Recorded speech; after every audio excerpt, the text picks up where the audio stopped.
The desert heat in Arizona can be brutal. When it climbs past 100 degrees, I head north into forests, streams, and mountains where the air is cooler and the views go on forever. Every week, I share a new hike and scenic drive, showing you the best escapes from the desert heat. From peaceful rivers to sweeping mountain roads, these adventures reveal a side of Arizona most people never get to see.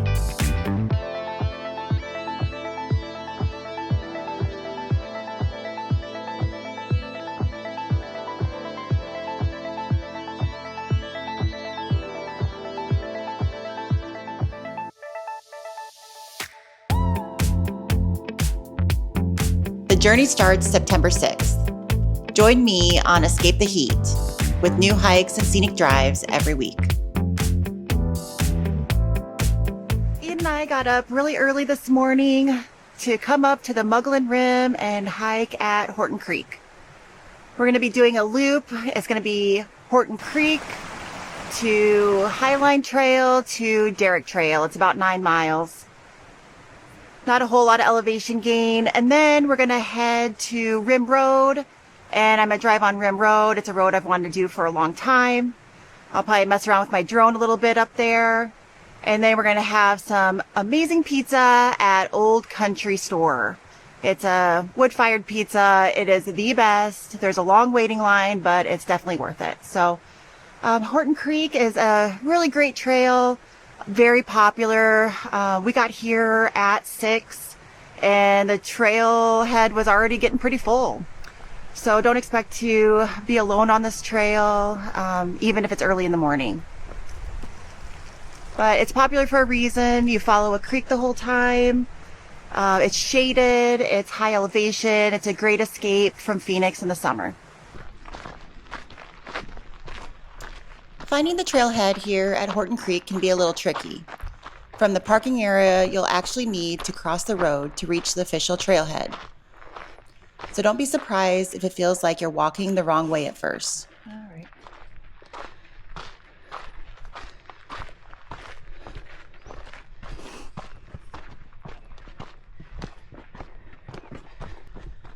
As I get started, you'll notice the wide rock bed.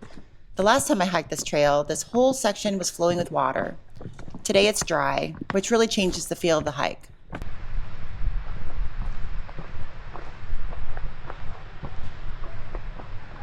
Once we started climbing into the pines, the forest really came alive. Since it was early in the morning, the birds were singing, crickets were chirping, and we were plowing through spiderwebs strung across the trail. That's the one downside of being the first ones out here for the day.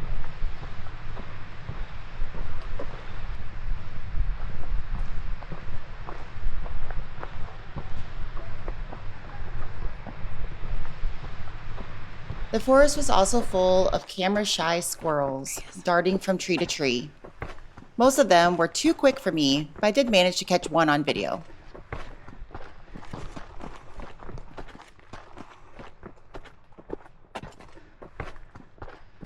I usually hold off eating my sandwiches until I'm wrapping up a hike. But when you've got a 16-year-old boy along, that plan doesn't last long. His hiker hunger kicked in early, so we caved. We even spotted this big rock across the stream that looked like the perfect picnic spot. We just couldn't resist making that our early lunch stop.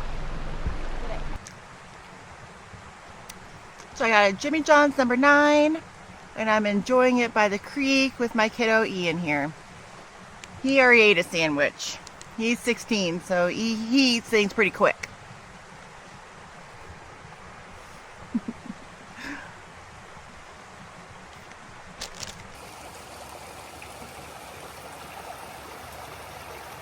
While enjoying our early sandwich, the scenery didn't disappoint. Right next to us were bright yellow wildflowers, the sound of the creek flowing by, and even a strange little web full of worms. They're actually webworms, little caterpillars that bunch together in silky nests. Not exactly the best mealtime company, but all part of the forest life around us. Today I get to pour 2 cups of coffee because my buddy Ian's with me.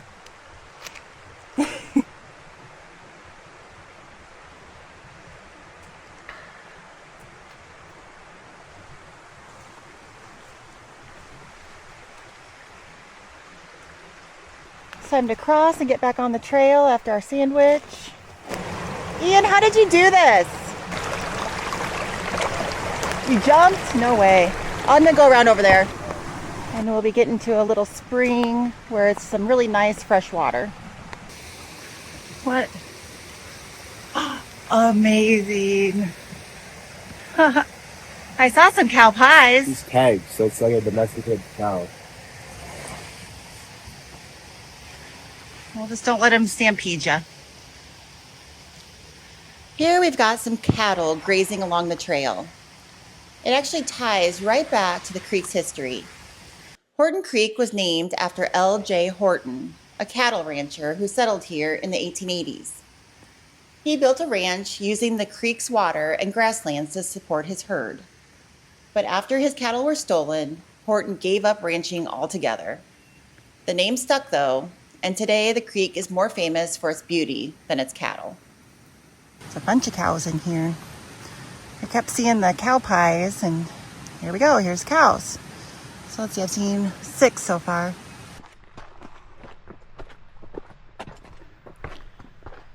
Before we even make it to the actual spring, we came across this little waterfall. The sound of the rushing water over the rocks was incredible.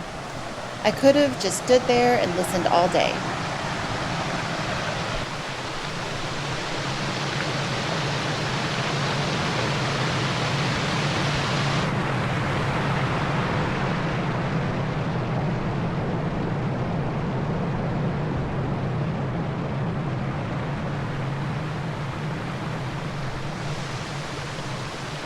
I slowed it down in the camera so you can really see the detail in the flow. For me, a flowing creek like this is such a special treat because most of my hikes are way out in the desert where it's dry and barren. Having water, especially moving water, makes the whole hike feel alive. You can hear these jays. I'm trying to get video of them. They're just so fast. You can hear them though. They're scolding something. I don't know if they're scolding me or what their problem is.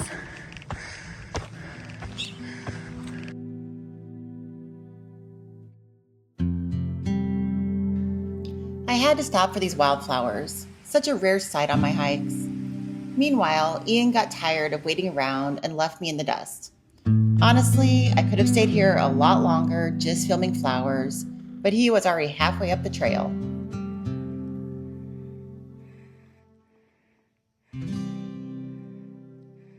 So we are 3.5 miles into our 9-mile hike, and Ian is cruising.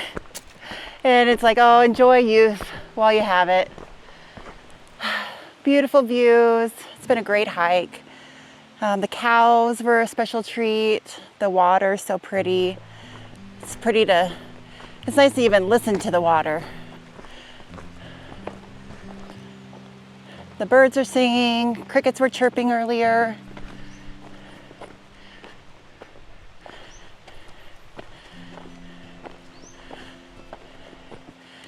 The trail's fairly well marked. It is nice to have your map downloaded though. And you definitely have to have it downloaded. There's not cell service here.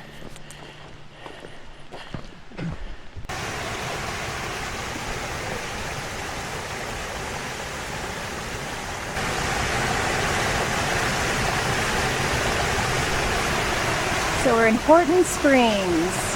So it's really pure water. We are uphill from the cows, so it should be safe to drink. What? How was it, Ian? It tastes like water. It tastes amazing. It tastes like amazing water? Yeah. Awesome. Spring water. Awesome spring water. Ian decided to drink straight from Horton Creek. It's spring-fed, so the water looks crystal clear, but I wouldn't risk it. At 16, though, he figures his stomach can handle anything. Who knows? Maybe he's just building up an immunity the rest of us could only dream of.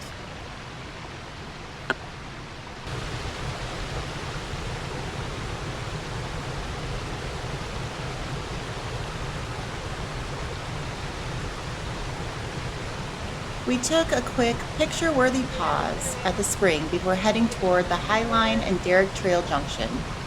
Honestly, I feel pretty lucky. Not every teenager wants to get up at the crack of dawn and hike with his old lame mom. But somehow Ian still shows up for me, and I love that. So that spring wasn't actually part of our loop, but we wanted to see the spring. So now we're heading on Highline Trail here. We get to cross this fun little bridge.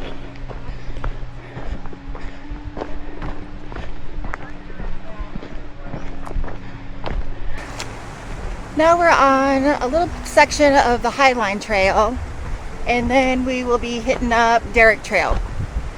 All the elevation was at the first half of the trail. The rest will be mostly flat and downhill.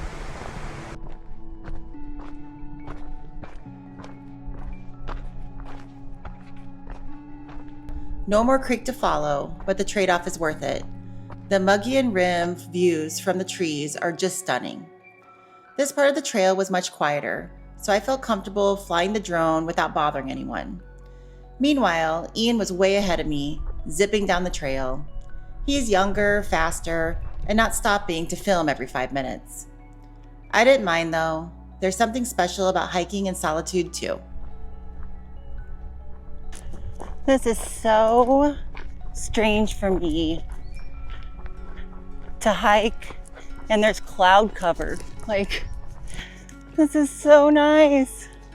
I don't have the sun beating down on me like I usually do.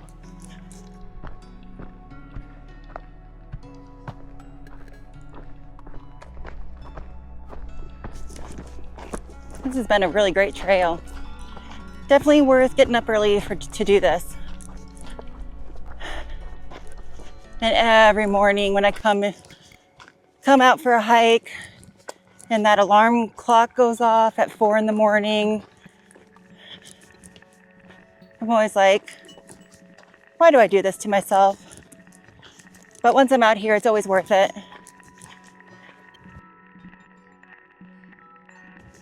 I'm actually really excited for this drive too. I've been wanting to drive on Rim Road for years now, and I just haven't gotten around to it.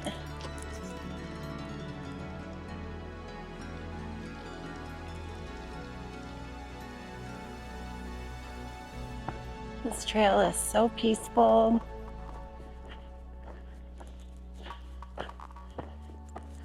The birds chirping.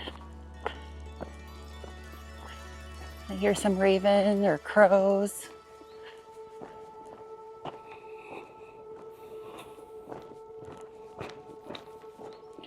Has that nice piney smell to it. As we hiked along, I kept hearing little scurrying sounds. Turns out it was these guys, the plateau fence lizards. They're masters of camouflage, blending right into the rocks until they suddenly dart off. If you look closely, you'll sometimes catch a flash of blue on their bellies when they do push-ups. And then there are the striped whiptails, fast, restless little lizards with yellow racing stripes down their backs. You usually just hear the rustling leaves before you spot one darting away. What's really wild is that every single one of them is female. They reproduce without males, cloning themselves generation after generation. Pretty amazing desert survivors.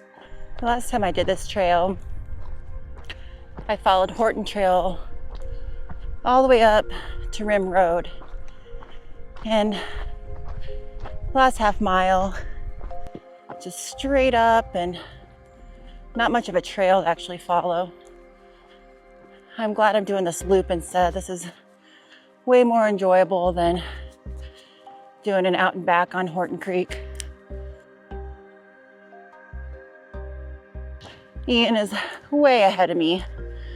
It's gonna branch off here soon. Hopefully he waits and doesn't go some weird way. I hike way more than him. I do more cardio than him. We both lift weights a lot, but he's obviously in much better shape than me. To be a high school boy and have endless energy, that would be so great.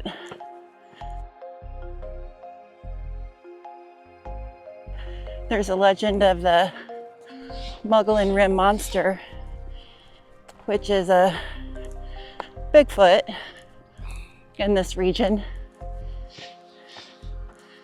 So I'll definitely be on the lookout for that. You never know when the Mogollon monster will appear.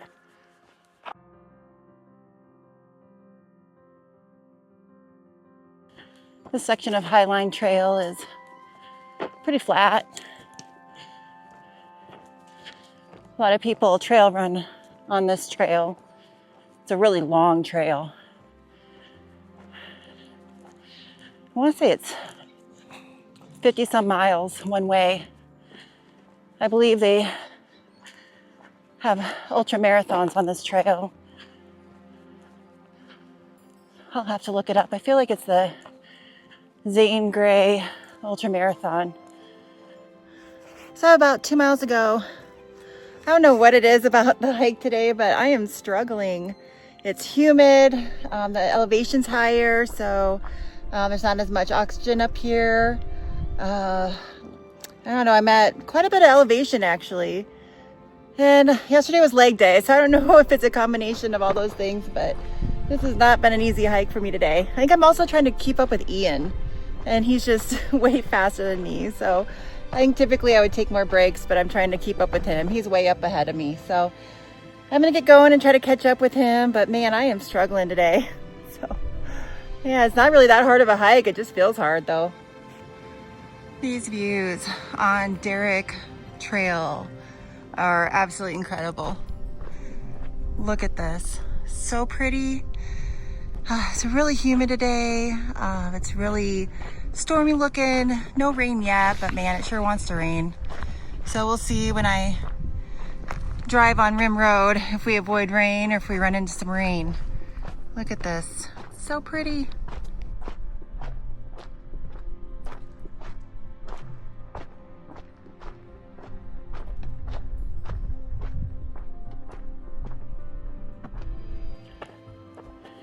There's the potential of seeing black bear and elk here.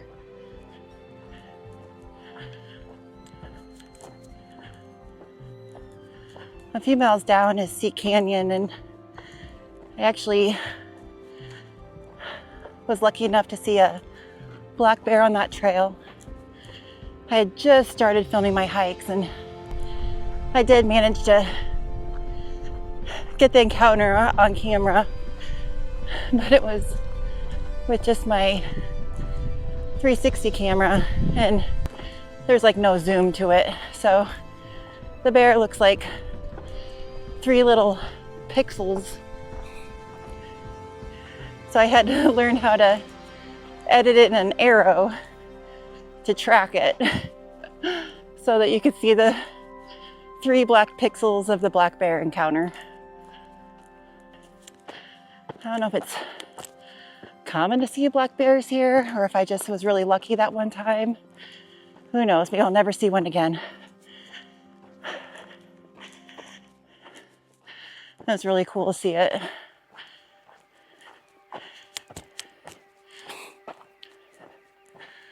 I want to say it was last June. And there were a bunch of berries in the canyon. And I was definitely the first one on the trail that day. And I knew that because I forged through a bunch of cobwebs. And I was really quiet. And I saw a lot of bear scat. So I knew that there was a possibility, and sure enough, I got to see him.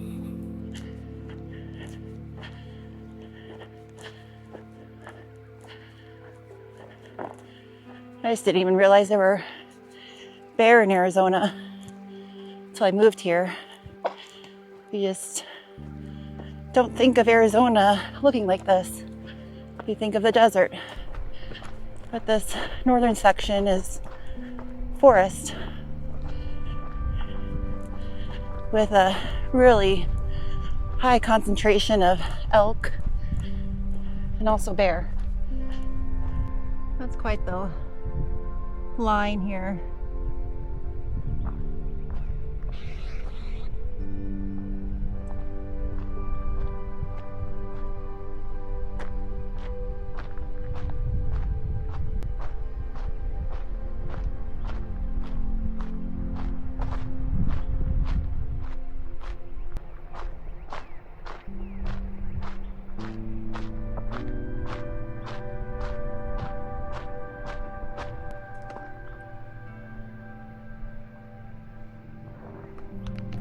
What'd you think, Ian?